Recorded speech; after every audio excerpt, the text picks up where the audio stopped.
Welcome to commerce spirit the CS. आज की इस वीडियो में हम डिस्कस करने वाले हैं बिजनेस इकोनॉमिक्स फर्स्ट पेपर का।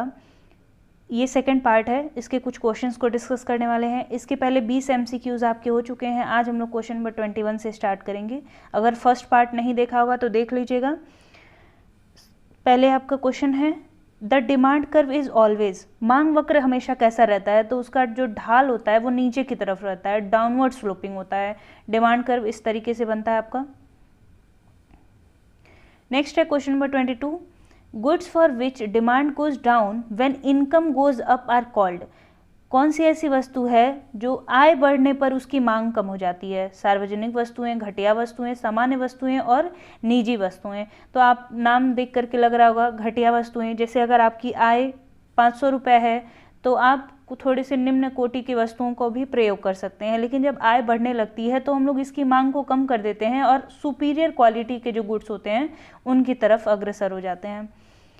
क्वेश्चन नंबर 23 है आपका, increase in demand is shown by demand curve when. मांग में वृद्धि मांग वक्र द्वारा प्रदर्शित होती है जब।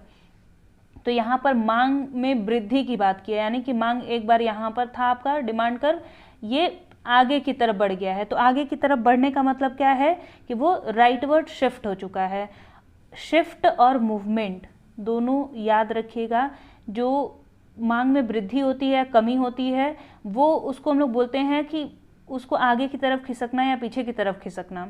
और मूवमेंट में क्या होता है कि वो कर्व आपका एक ही रहेगा, एक कर्व बना है, पहले डिमांड आपका यहाँ पे था, अब डिमांड यहाँ पे हो गया है, तो इसको हम लोग बोलते हैं संकुचन और विस्तार का जो रूल आता है वो है। क्वेश्चन नंबर 24 है आपका, which are the following is an assumption made by drawing demand curve. मांग वक्र जब बनाते हैं तो उस समय क्या क्या चीजें एज्यूम की जाती हैं, कुछ अनुमान लगा के चला जाता है। पहला है आपका, मांग वक्र रेखीय होनी चाहिए। बिल्कुल गलत है, क्योंकि जरूरी नहीं है कि जो आपका डिमांड कर्व है वो लीनियर रहे। दूसरा है, price of substitute should not change. माना जाता है कि जितने भी वैकल्पिक वस्तुएं हैं उन सबका कीमत स्थिर होना चाहिए, बदलना नहीं चाहिए। नेक्स्ट है आपका, the quantity demanded should not change. मांग की गई मात्रा नहीं बदलनी चाहिए, ये आपका गलत है। यानी कि जो ऑप्शन नंबर बी है वो आपका करेक्ट आंसर है, क्योंकि ऑप्शन नंबर ए भी गलत है, ऑप्शन नंबर सी भी गलत है, और दिया the price of commodity should not change, वस्तु की कीमत नहीं बदलनी चाहिए, ये भी गलत है, क्योंकि मांग का नियम क्या कहता है कि जब वस्तु की कीमत बदलेगी तब उसकी मात्रा बदलेगी, और यहाँ पर बोला है कि मांग की मात्रा और कीमत दोनों नहीं बदलनी चाहिए। तो ये कोई एजम्पशन नहीं होता है। एज्यूम ये किया जाता है कि पूरक वस्तुएं, स्थानापन्न वस्तुएं, इन सब की जो कीमत है वो परिवर्तित नहीं होंगे। तो आपके इस क्वेश्चन के according option number B correct है आपका, कि स्थानापन्न वस्तुओं की कीमत नहीं बदलनी। नेक्स्ट है आपका question number 25, law of demand shows a relationship between. मांग का नियम किसके बीच में संबंध बताता है? क्वांटिटी डिमांडेड और क्वांटिटी सप्लाई, वस्तु की मांग और वस्तु की पूर्ति के बीच में, तो ये नहीं होता है। इनकम एंड क्वांटिटी डिमांडेड, ये भी नहीं बताता है। आय और मात्रा में, ये बताता है ऑप्शन नंबर सी, प्राइस और क्वांटिटी ऑफ कमोडिटी। किसी भी वस्तु की कीमत और उसकी मात्रा में क्या संबंध है, लॉ ऑफ डिमांड बताता है। क्वेश्चन नंबर 26 है आपका, which of the following is not cause of shift in demand for a product. तो मैंने आपको बताया था प्रीवियस वीडियो में, जो मूवमेंट होता है वो किसकी वजह से होता है? एक्स वस्तु की कीमत है और एक्स वस्तु की जब मांग, इन दोनों को जब हम लोग देखते हैं तो उस समय आपका जो डिमांड कर्व होता है उसमें मूवमेंट होता है, यानी कि कॉन्ट्रैक्शन और एक्सटेंशन, विस्तार और संकुचन। और मांग में बदलाव किसकी वजह से होता है? बाकी जितने भी कारण होते हैं। तो आपका पहला कारण दिया है, change in price of substitute, विकल्प के कीमत में कोई बदलाव होता है, उपभोक्ता की आय में कोई परिवर्तन होता है, उसके साथ साथ यहाँ पर बोला है change in price of commodity, वस्तु की कीमत में बदलाव होता है। तो क्या होता है आपका, वस्तु की कीमत में बदलाव होने का मतलब है यहाँ पर मूवमेंट होगा। इन दोनों की वजह से क्या होगा, इंक्रीज या डिक्रीज होगा। लेकिन मूवमेंट किसकी वजह से होता है? Change in price of product. तो ऑप्शन नंबर सी इसका करेक्ट आंसर होगा, क्योंकि आपके क्वेश्चन में बोला है कि किसकी वजह से मांग में बदलाव का कारण वो नहीं होता है। तो ऑप्शन नंबर आपका सी होगा, क्योंकि मांग में बदलाव नहीं होता है, इसमें क्या होता है, मूवमेंट होता है। क्वेश्चन नंबर 27 है आपका, if the income of a consumer increases और the price of complementary goods fall then the. यदि किसी उपभोक्ता की आय में वृद्धि होती है या किसी पूरक वस्तु की कीमत गिरती है, आय में वृद्धि हो रही तो साफ साफ दिख रहा होगा कि अगर इनकम ज़्यादा है तो डिमांड करेंगे। पूरक वस्तु की कीमत में अगर कमी आ रही है, पूरक वस्तुएं क्या होती हैं, जैसे अगर कार है और पेट्रोल है तो दोनों मिलकर के एक साथ किसी आवश्यकता को पूरा कर रहे हैं, इन दोनों वस्तुओं को हम लोग कहेंगे पूरक वस्तुएं।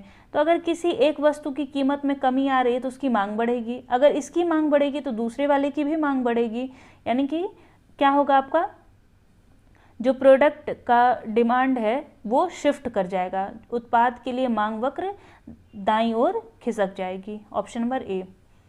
नेक्स्ट है question number 28, expansion and contraction of demand curve occurs due to.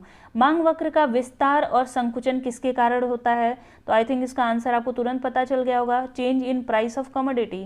किसी वस्तु की कीमत में अगर परिवर्तन होता है तो एक्सपेंशन और कॉन्ट्रैक्शन होता है। क्वेश्चन नंबर 29 है आपका, demand for a commodity refers to. किसी वस्तु की मांग किसको संदर्भित करती है? तो जब आप amount of a commodity demanded during a particular price at a particular time, किसी विशेष कीमत के दौरान आप किसी विशेष समय पर किसी वस्तु की मात्रा को जो मांगते हैं उसको हम लोग बोलते हैं मांग। क्वेश्चन नंबर 30 है आपका, demand of a commodity depends upon. किसी वस्तु की मांग किस पर निर्भर करती है? कीमत पर, आय पर, प्राइस ऑफ रिलेटेड गुड्स पर, या उपरोक्त सभी? तो ये उपरोक्त सभी होगा। कीमत के आधार पर भी वो चेंज होता है, आपके आय के आधार पर, और संबंधित वस्तुएं दो प्रकार की होती हैं आपकी, सब्सटीट्यूट यानी कि स्थानापन्न वस्तुएं, और दूसरा होता है कॉम्प्लीमेंट्री गुड्स। क्वेश्चन नंबर 31 है आपका, the demand of which type of goods do not decrease with increase in its price. किस प्रकार की वस्तुओं की कीमत में वृद्धि के साथ उसकी मांग में कमी नहीं होती है? आराम की वस्तुएं, विलासिता की वस्तुएं, आवश्यक, या फिर कैपिटल गुड्स में? तो आपका इसका आंसर होगा कैपिटल गुड, पूंजी वस्तुएं। नेक्स्ट है question number 32, if the price of any complementary goods rises.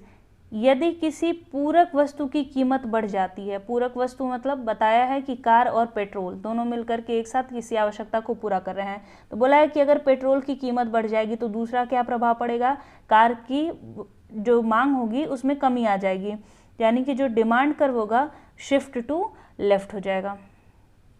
यहाँ तक आपका लॉ ऑफ डिमांड से रिलेटेड खत्म होता है। अब थोड़ा सा इलास्टिसिटी ऑफ डिमांड और थोड़ा सा स्टैंडर्ड क्वेश्चन को हम लोग देख लेते हैं। सबसे पहला आपका क्वेश्चन है, इलास्टिसिटी इज मेजर ऑफ। लोच किस चीज़ का मापन करता है? तो लोच मापन करता है रिस्पॉन्सिवनेस का। लॉ ऑफ डिमांड क्या बताता है? कीमत में वृद्धि हुई तो मांग में कमी आ जाएगी, यानी कि क्वालिटी बताता है। वहीं पर जब इलास्टिसिटी की बात आती है तो ये बताता है कितना कीमत आप बढ़ाएंगे तो कितने मांग में कमी आएगी, यानी कि ये क्वांटिटी को बताता है, मात्रात्मक है ये। क्वेश्चन नंबर 2 है आपका, the law of demand tells us that consumer will response to a price decline by buying dash of a product. मांग का नियम बताता है कि अगर कीमत में कमी करेंगे तो उत्पाद में क्या होगा, तो उत्पाद में वृद्धि होगा। एक जो उपभोक्ता रहता है वो इस तरीके से रिस्पॉन्स करता है। क्वेश्चन नंबर 3 है आपका, all such demand curves where quantity demanded is totally unresponsive to the change in price are called. ऐसे सभी मांग वक्र जहां पर मांग की गई मात्रा कीमत में परिवर्तन के प्रति बिल्कुल भी अनुत्तरदायी होती हैं। मतलब कीमत में परिवर्तन होते रहे, मांग में बिल्कुल भी परिवर्तन नहीं होगा, तो एक इस तरीके का डिमांड होगा आपका। तो ये होगा आपका परफेक्टली इनइलास्टिक, मतलब बेलोचदार। लोचदार मतलब क्या है कि वो चेंज होगा, और यहाँ पर बोला है कि बेलोचदार है, तो बेलोचदार है मतलब वो बिल्कुल भी चेंज नहीं होगा, कीमत चाहे बढ़ जाए चाहे घट जाए, जैसे नमक है। नेक्स्ट है आपका question number 4, such horizontal demand curve where quantity demanded is indefinitely responsive to price changes are called. ऐसे क्षैतिज मांग वक्र जहां मांग की गई मात्रा मूल्य परिवर्तन के लिए असीम रूप से उत्तरदायी होते हैं, बोला है कि हॉरिजॉन्टल है। अगर हॉरिजॉन्टल है तो आपका E इज इक्वल टू क्या होगा, इन्फिनिटी होगा। यहाँ पर आपका दिया होगा ऑप्शन नंबर ए, परफेक्टली इलास्टिक मतलब पूर्ण लोचदार है डिमांड कर्व आपका अगर हॉरिजॉन्टल है तो। नेक्स्ट है आपका question number 5, the elasticity coefficient for perfectly elastic demand curve is. पूरी तरह लोचदार मांग वक्र के लिए लोच गुणांक क्या होगा, तो अगर पूरी तरीके से लोचदार है, परफेक्ट है, तो वो उसका जो गुणांक आएगा वो क्या आएगा, इन्फिनिटी आएगा, अनंत आएगा। क्वेश्चन नंबर 6 है आपका, the elasticity coefficient of unitary demand curve is equal to, इकाई मांग वक्र के लिए लोच गुणांक क्या होगा, तो वो होगा आपका 1। क्वेश्चन नंबर 7 है, elasticity can be measured by, मांग की लोच किसके द्वारा माप की जा सकती है, ज्यामितीय, गणितीय या दोनों, तो ये दोनों के द्वारा की जा सकती है। एक और मेथड होता है आर्क होता है, आपका दे सकता है प्रोपोर्शनेट मेथड, तो वो भी आपका होगा। क्वेश्चन नंबर 8 है आपका, the arc elasticity is measure of, चाप लोच का माप है, न्यूनतम, अधिकतम, औसत या उपरोक्त सभी, तो ये होता है औसत का। क्वेश्चन नंबर 9 है आपका, necessity goods tend to have an, आवश्यकता के सामान की प्रवृत्ति कैसी होती है, तो अगर कोई वस्तु आपके लिए आवश्यक है, जैसे रोटी, कपड़ा और मकान हो गया, तो उसके लिए क्या होगा, कीमत इसकी ज़्यादा रहे चाहे कम रहे, खाएंगे तो ज़रूर, तो इसको हम लोग बोलते हैं इन इलास्टिक डिमांड बेलोच, कीमत ज़्यादा रहेगी तभी भी उतना ही मांग होगी, कीमत कम हो जाएगी तभी भी उतना ही मांग रहेगा, थोड़ा बहुत बस चेंज होता है, तो इसलिए इसको बेलोचदार बोलते हैं। क्वेश्चन नंबर 10 है आपका, luxury goods tend to have, विलासिता की वस्तुएं जो होती हैं उनके लिए कैसी मांग वक्र होती है, बेलोचदार, लोचदार होती है, इकाई के समान होती है, तो ये इलास्टिक होती है। अगर आपकी इनकम ज़्यादा रहेगी तो आप सामान को खरीदने जाएंगे, अगर उसकी कीमत कम हो जाती है तभी भी आप सामान को खरीदने की कोशिश करेंगे। विलासिता की वस्तु मतलब जैसे हो गया कि सीलिंग फैन से हमारा काम चल सकता है लेकिन कूलर खरीदना, एसी खरीदना, हमारा काम बाइक से चल सकता था लेकिन तभी भी कार को खरीदना, तो ये विलासिता की वस्तुएं होती हैं। आपका question number 11, demand curve is said to be dash and has the property that when price increases और decreases the total revenue remains constant, मांग वक्रों को क्या कहेंगे, जब आपके जो कंज्यूमर है उसके इनकम बढ़े चाहे घटे, उसके खर्चों में कोई भी कमी नहीं आएगी, आपका जो खर्चा है वो स्थिर रहने वाला है, तो उसको हम लोग बोलते हैं यूनिटरी इलास्टिक, मतलब इकाई लोचदार। अब इसको याद किस तरीके से आप कर सकते हैं, जैसे कीमत में 5% की कमी आई, मांग में 5% की वृद्धि कर दिए, तो कीमत में ये जो कमी आई है उसी से तो ये वृद्धि को हम लोग पूरा किए हैं, तो बाकी जो खर्चा हमारा था उसमें कोई भी परिवर्तन नहीं आएगा।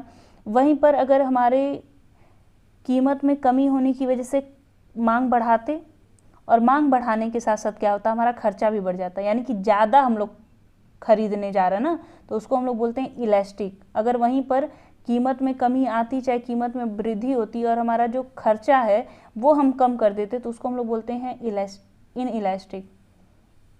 अभी आगे वो सारी चीज़ें आ जाएंगी, याद हो जाएगा आपको धीरे धीरे करके। क्वेश्चन नंबर 12 है आपका, the dash have a property that when prices decreases total revenue increases and vice versa, यानी कि किसके पास एक विशेषता यह है कि कीमत घटती है तो कुल राजस्व बढ़ता है, और इसके विपरीत, यानी कि कीमत बढ़ेगी तो कुल राजस्व घटेगा, कीमत घट रही है तो आपका कुल राजस्व बढ़ेगा। तो अभी थोड़ी देर पहले ही मैंने बताया है कि ये क्या होगा आपका, जब कीमत आपकी बढ़ रही है तो आप उस खर्चों को अपने घटा दे रहे हैं, कीमत घट रही है तो खर्चों को बढ़ा दे रहे हैं, यानी कि जो आपका इलास्टिसिटी है वो इलास्टिक है, आप मांग में परिवर्तन कर रहे हैं, तो ये होगा option number A. Question number 13 आपका, such horizontal demand curve when quantity, I think ये क्वेश्चन आपका रिपीट हो रहा है, जहाँ पर मैंने बताया था कि जो मांग वक्र है अगर वो क्षैतिज है तो किस प्रकार का मांग वक्र होगा, तो ये होगा परफेक्टली इलास्टिक डिमांड कर्व, पूर्णतः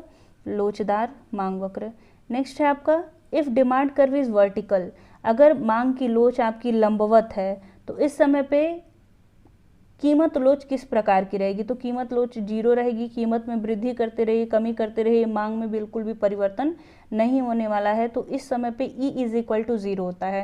क्वेश्चन आपका ये भी हो सकता है कि अगर ये वर्टिकल है तो आपका इलास्टिसिटी कितना होगा, तो 0 हो गया। दूसरा क्वेश्चन आपका ये हो सकता है कि अगर इलास्टिसिटी इज इक्वल टू 0 है तो डिमांड कर्व कैसा बनेगा, तो डिमांड कर्व आपका वर्टिकल बनेगा, जिसको हिंदी में बोलते हैं लंबवत। क्वेश्चन नंबर 15 है आपका, in which goods price fall does not make any increase in demand, किस वस्तु की कीमत में गिरावट से मांग में कोई भी वृद्धि नहीं होती है। तो सारे ऑप्शन को अगर आप पढ़ते हैं तो आपको क्लियर होगा कि जो आवश्यकता की वस्तुएं होती हैं, कीमत में कमी आ जाए चाहे वृद्धि हो जाए उससे कोई फर्क नहीं पड़ने वाला होता है। क्वेश्चन नंबर 16 है आपका, goods which can alternatively are used are called, सामान जिनको एक दूसरे की जगह पर इस्तेमाल किया जा सकता है उनको क्या बोलते हैं हम लोग, स्थानापन्न वस्तुएं। जैसे कॉफ़ी हो गया और आपका चाय हो गया, तो एक दूसरे के जगह पे हम लोग प्रयोग करते हैं। कॉम्प्लीमेंट्री गुड मतलब क्या होता है कि दोनों एक साथ मिल करके किसी आवश्यकता को पूरा करेंगे। क्वेश्चन नंबर 17 है आपका, लॉ ऑफ डिमांड इज, मांग का नियम क्या है, गुणात्मक है या मात्रात्मक है? तो स्टार्टिंग में ही मैंने बताया है। तो ये क्या है, क्वालिटी बताता है कीमत की और उसके साथ मांग की। अगर यहीं पर पूछा रहता इलास्टिसिटी आपकी क्या है, लोच क्या है, तो वो होती है क्वांटिटेटिव, क्योंकि लोच बताती है कितना % वृद्धि होगा चाहे कितना % कमी होगा। क्वेश्चन नंबर 19 है आपका, when change in price of good X affect the demand of Y. I think इसका आंसर आप लोग को तुरंत समझ में आ गया होगा कि अगर एक्स वस्तु की कीमत की बात करें और वाई वस्तु के मांग की बात करें तो ये किस प्रकार की मांग कहलाती है, तो इसको हम लोग बोलते हैं आड़ी तिरछी लोच। नेक्स्ट है आपका, contraction in demand appears when, मांग में संकुचन तब प्रकट होता है जब। तो मांग में संकुचन होने का मतलब क्या है कि आपका अगर डिमांड कर्व ऐसे था, पहले आप पी प्राइस पर क्वांटिटी खरीद रहे थे, मांग में संकुचन होने का मतलब क्या है कि कीमत बढ़ गई होगी और मांग में कमी आ गई होगी। तो आपका जो डिमांड कर्व है वो किधर गया, तो वो मूव कर गया है ना, राइट से लेफ्ट की तरफ। तो ये ऑप्शन कहाँ गया, price fall demand remain same, ये तो नहीं होगा आपका। Price remain stable and demand fall, ये भी नहीं होगा। Price rises and demand also rises, ये भी नहीं होगा। प्राइस आपका बढ़ा है, कीमत आपका घट गया है, यानी कि ऑप्शन नंबर ए इसका करेक्ट होगा, कीमत बढ़ी है और मांग में कमी आई है।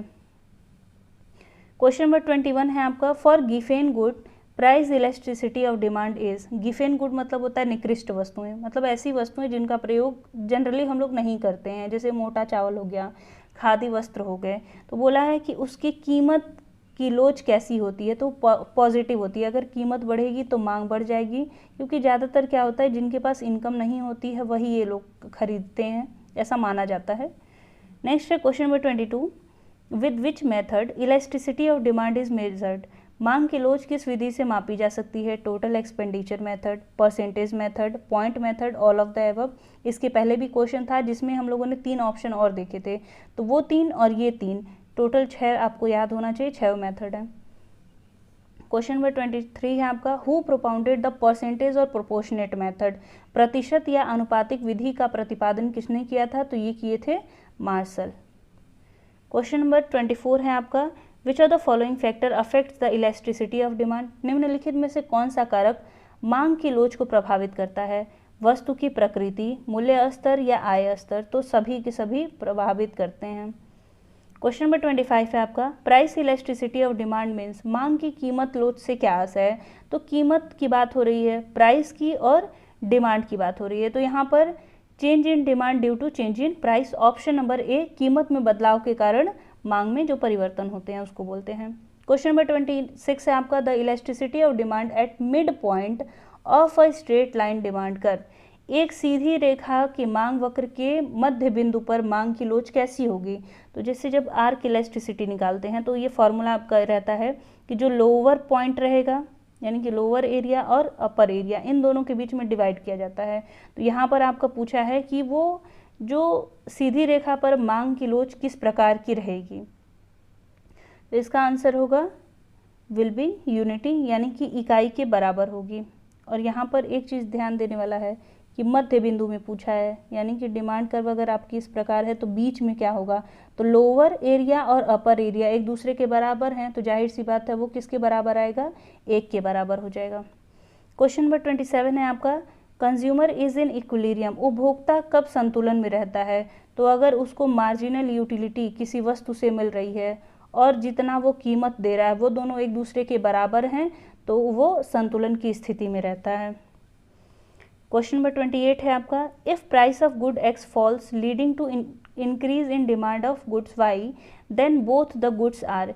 यदि एक्स वस्तु की कीमत घटती है तो वाई वस्तु की मांग में वृद्धि होती है, तो इसको किस प्रकार की वस्तुएं कहेंगे, तो वो होती हैं आपकी कॉम्प्लीमेंट्री गुड। अब आप याद कैसे करेंगे, एक्स वस्तु की कीमत में कमी आई तो जाहिर सी बात है इसकी डिमांड में वृद्धि आएगी। अगर इसके डिमांड में वृद्धि आ रही है और वाई के डिमांड में भी वृद्धि आ रही है, तो मतलब दोनों एक साथ प्रयोग किए जाने वाली वस्तुएं हैं, तो इसको हम लोग बोलेंगे कॉम्प्लीमेंट्री।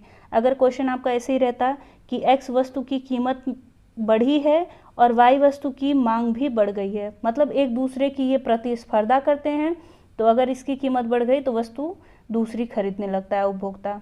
तो इसका आंसर था आपका बी।